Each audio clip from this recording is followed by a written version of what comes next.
حضرت محمد صلی اللہ علیہ وسلم نے اشارہ فرمایا، کسی کتاب کا انکار کر کے یا کسی پیغمبر کو نہ ماننا یا تقریر سے منکر کرنا اور قیامت کے دن کو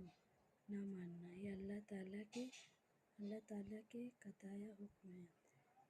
کسی حکم کا انکار کر کے رسول صلی اللہ علیہ وسلم نے دی ہوگی کسی خبر کو جھوٹا سمجھنا،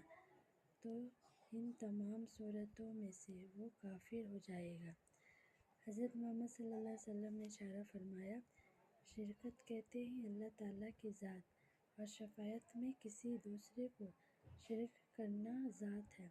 معنی شریک کرنے کے معنی یہ ہے کہ دو دن خدا ماننے لگے، جیسے عیسائی تین خدا ماننے کی وجہ سے مشرک ہوئے، جیسے آس پرس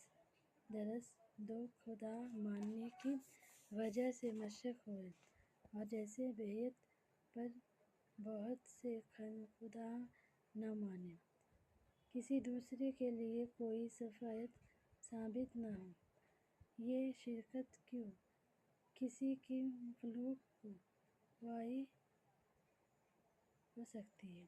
حضرت محمد صلی اللہ علیہ وسلم نے فرمایا، شرکت کی بہت سی قسم ہوتی ہیں، ان میں سے چند یہ ہیں کہ شریک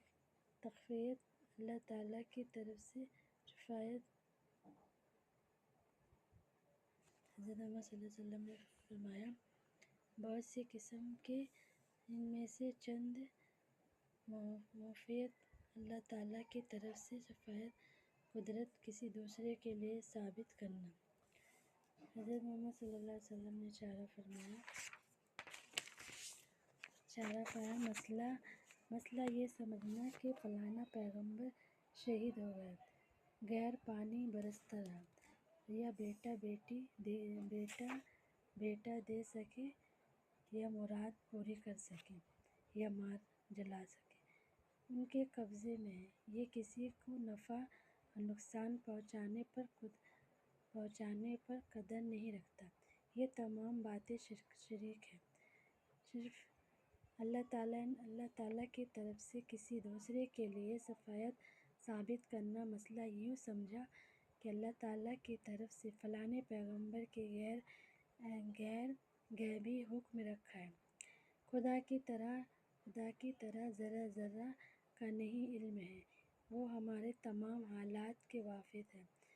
در نزدیک چیزوں کی خیر